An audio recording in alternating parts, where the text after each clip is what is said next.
Sete Raios Podcast, evadidos da Matrix. Observações acerca de 1984, de George Orwell. Este é o pod áudio videocast número 2 da playlist Orwell, condensado.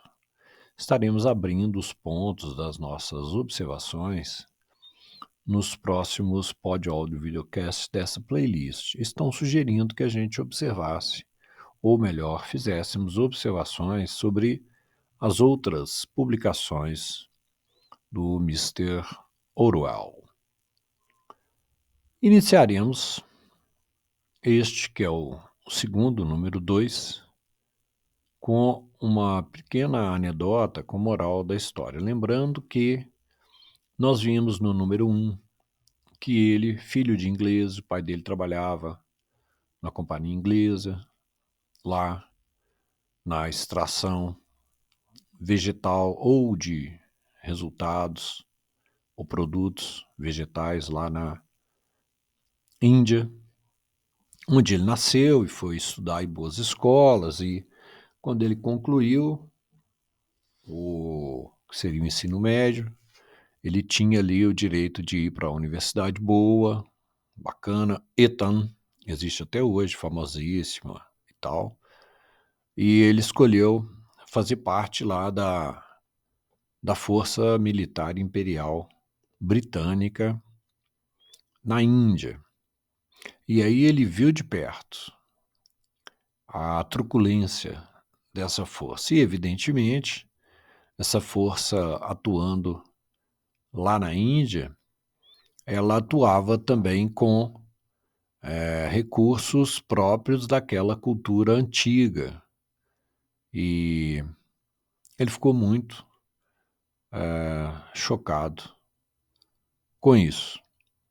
Ele sempre com uma crítica ferrenha à União Soviética, que era ali o expansionismo russo que aconteceu do início do nosso século e foi dissolvido em 1989, né, com a queda do Muro de Berlim.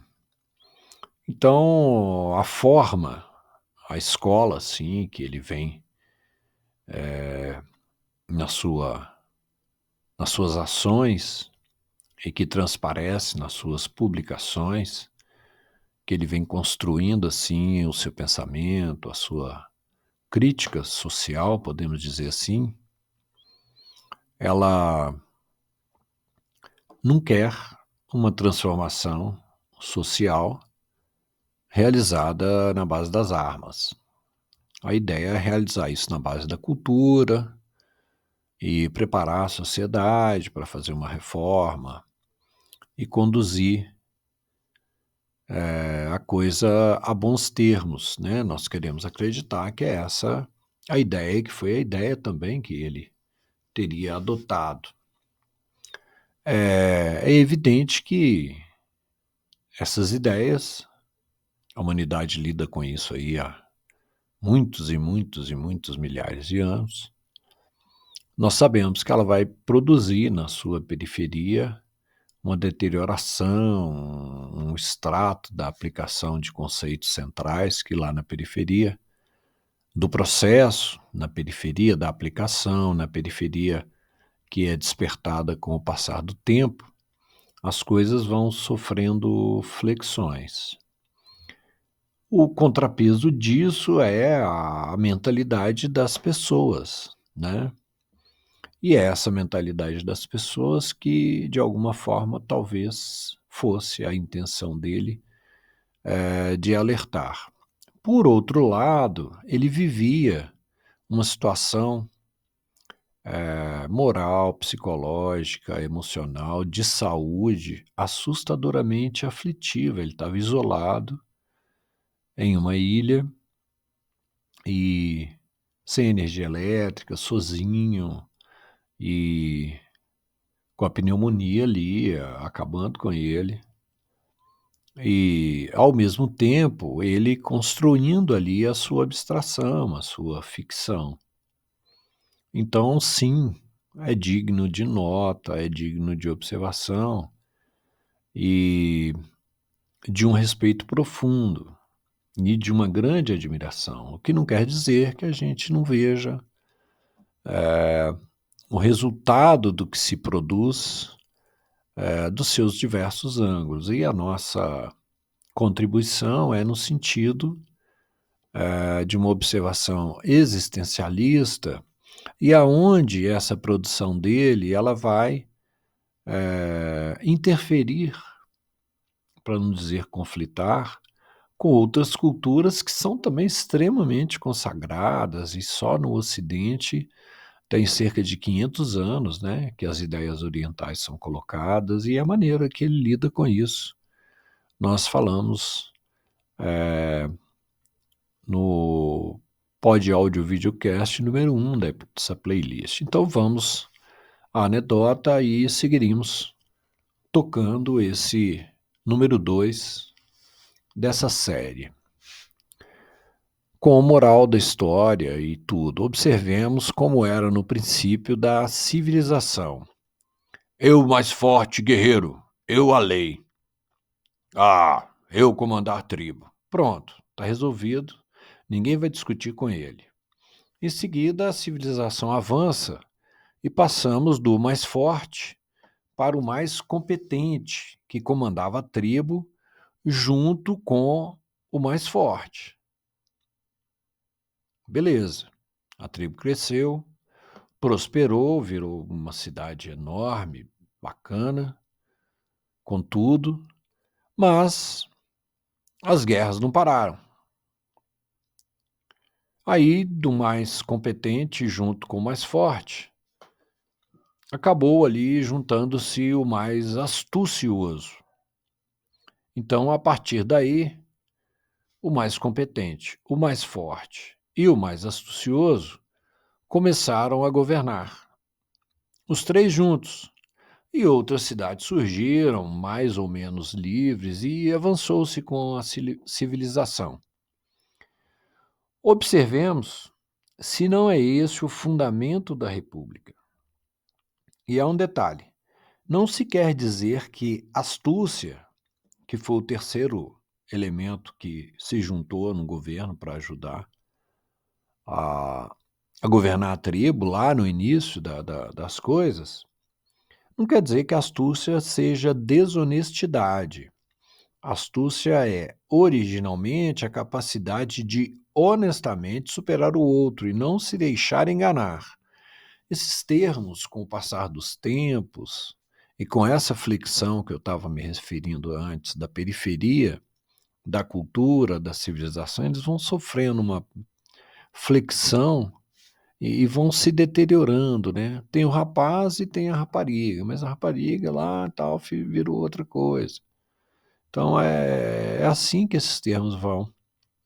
Então é uma forma também de não se deixar enganar a astúcia. Daí veja, se você, nessa questão, que começa com o mais forte, que agrega ali a força dele depois a um segundo tipo de governo, que é com o mais competente. E eles recebem um agregado terceiro depois, que é o mais astucioso. Mas tem-se aí a questão das armas, que quando é só um governante lá no início, ele é até um símbolo de força, que ele é o mais forte. Daí, veja, se você deixasse as armas, a força, com o mais competente, ele viraria imediatamente um ditador, certo? Se as armas ficassem com o mais astucioso, que tem a tradição popular, eles afundariam o reino, né? Então elas têm que ficar junto com o mais forte mesmo. Moral da história: o que funciona é o que obedece às regras.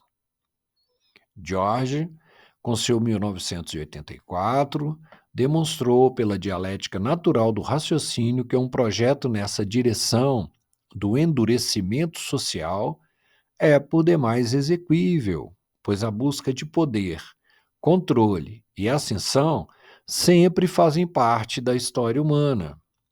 Seu conto, enquanto sátira informativa, Revela que se um governante pretende ser totalitário, a sua mentira deve ser considerada verdade e todos devem obedecê-lo sem questionar.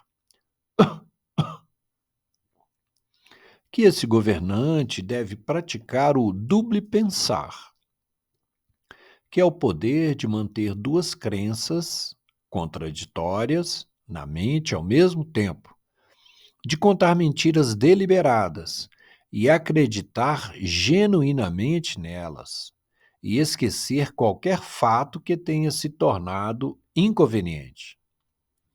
Pensa que isso é ficcional? Isso é uma técnica psicopática, mas é uma técnica que esse governante pode começar, por exemplo, mexendo no vocabulário.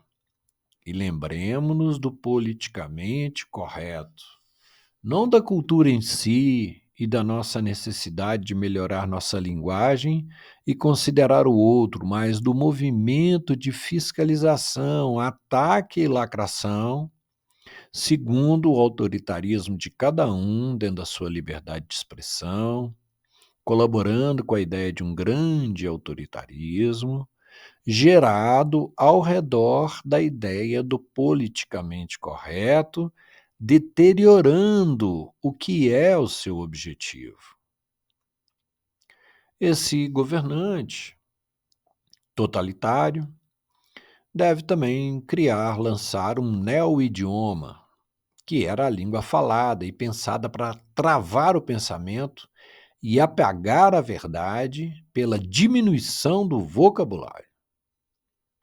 E nosso autor se baseou nos estudos de um grande psicólogo, é tido como psicólogo, para algumas vertentes, soviético, às vezes muito querido, chamado Lev Vygotsky. Vygotsky é uma figura que percebeu que o desenvolvimento da cognição está proporcionado à habilidade com as palavras. Convivi nesses ambientes assim, de estudo dessas coisas, nossa, ele assim, querido por muita gente, eu não tenho uma leitura assim das habilidades intelectuais dessas pessoas, mas sei que, seguindo, que se pode instrumentalizar o cidadão comum e fazê-lo uma peça do controle estatal. E é preciso fazer buracos na memória, refazer os ícones nas praças, nas livrarias, apagar muita coisa até que eles tenham na percepção a convicção de que aquilo nunca existiu e reescrever a história. É preciso também que na sociedade tenha o que ficou conhecido como denuncismo soviético, aonde as pessoas denunciam umas às outras pelas razões colocadas pelo autoritário mor, e agregar a isso antigas técnicas de intimidação, de repressão, de tortura, e as pessoas cedem sempre às narrativas de necessidades sociais e razões coletivas, juntando tudo aos avanços científicos. Isso revela o seu receituário. Que não se precisa de muitos ministérios para estruturar o autoritarismo.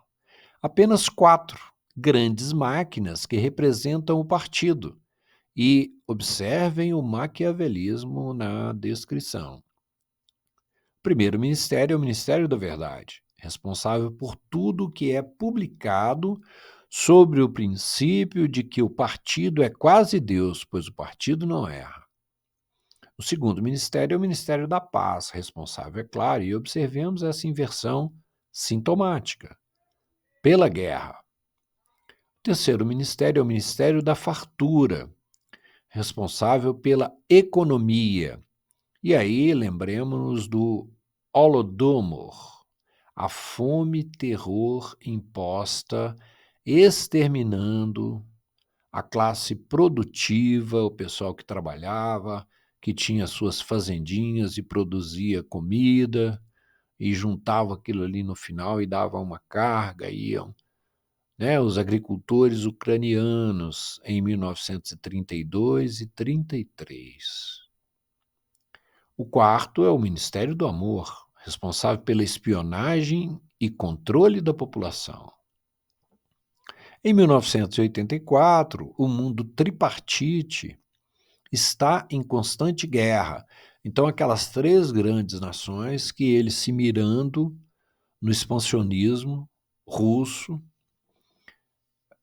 transformou, segundo o que acontecia na Itália, na Rússia e na Alemanha, essas três grandes nações compunham então um mundo tripartite. O mundo foi dividido, né, com essa ideia expansionista, a partir das ideias do que ele sabia que estava acontecendo de autoritarismo aquelas três nações, e estão em constante guerra, evidentemente, entre si.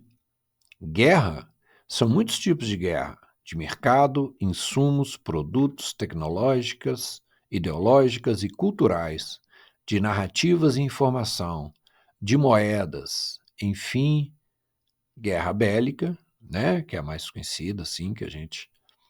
E guerra é o que dá mais dinheiro.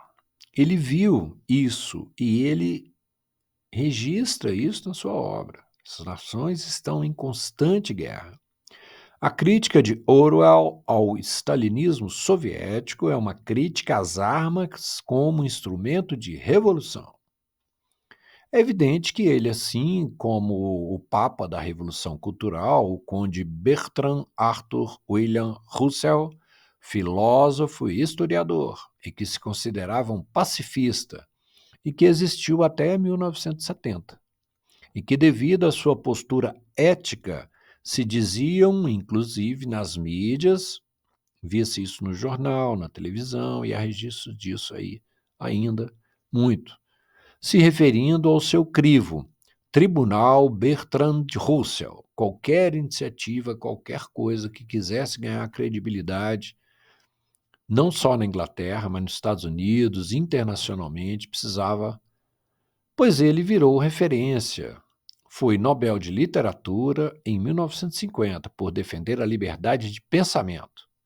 Infelizmente, ele defendeu também até guerra nuclear preventiva, como se Hiroshima e Nagasaki não fossem suficientes.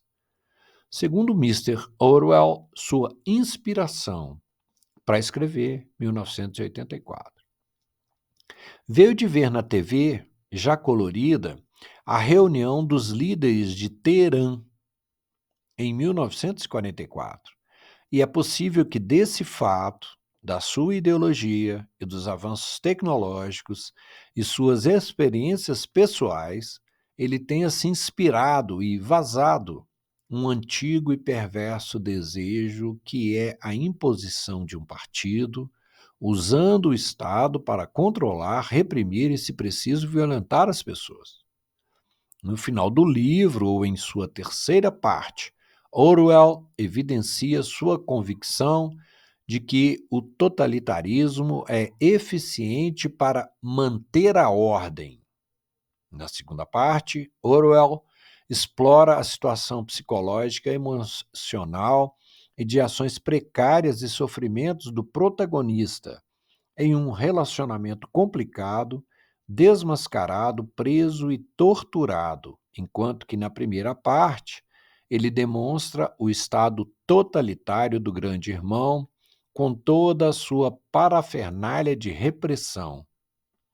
Reflitamos. Que segurança temos de fato na internet? Com a maioria das pessoas, é um termo pesado, mas são semi-analfabetas na questão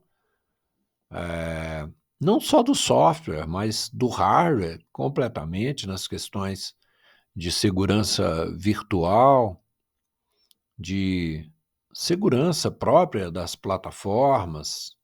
Diariamente nós vemos notícias de hackers que burlaram um sistema, burlaram outro sistema, e diariamente nós usamos a internet, e inicialmente é como se se escrevesse num muro de uma rua, de um bairro, e só quem passa naquela rua, naquele bairro, tem acesso. Mas, se for algo importante, por exemplo, os bancos gastam muitos recursos para manter a segurança dos dados das suas movimentações, dos seus clientes, do seu negócio.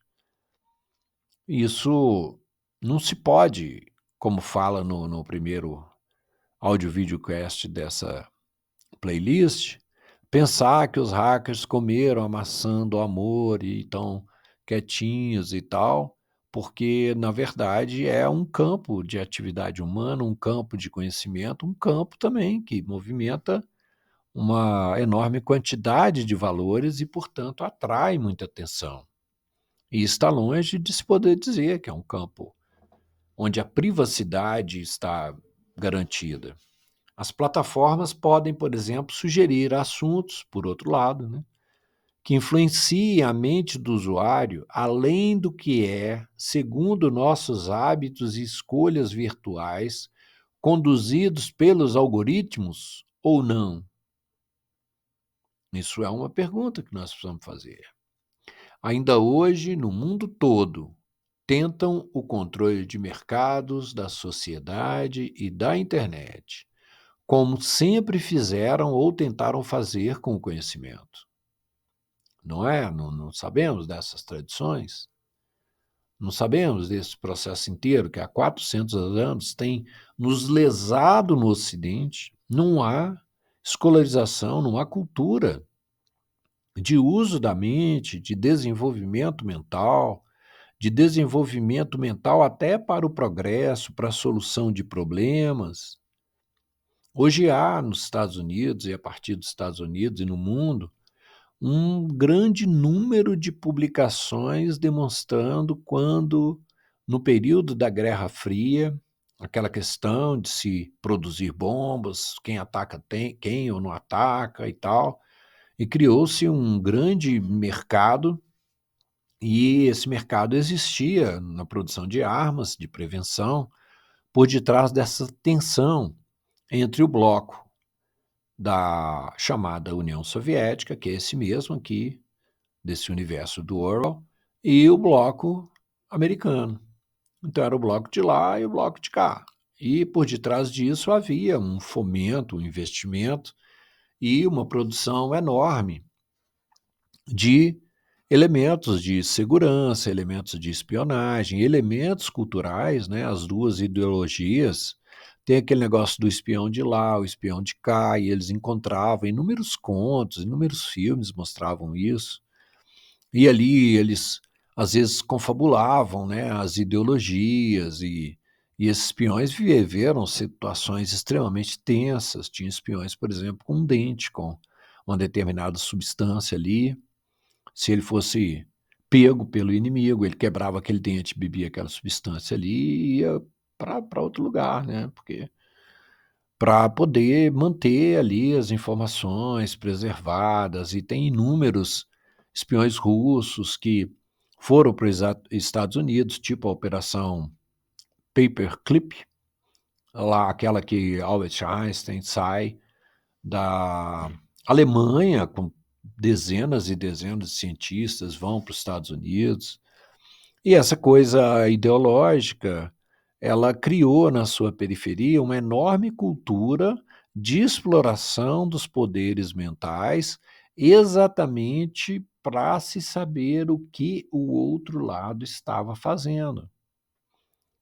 Então é uma cultura que se perdeu, mas ela ficou nos bastidores. O próprio esoterismo.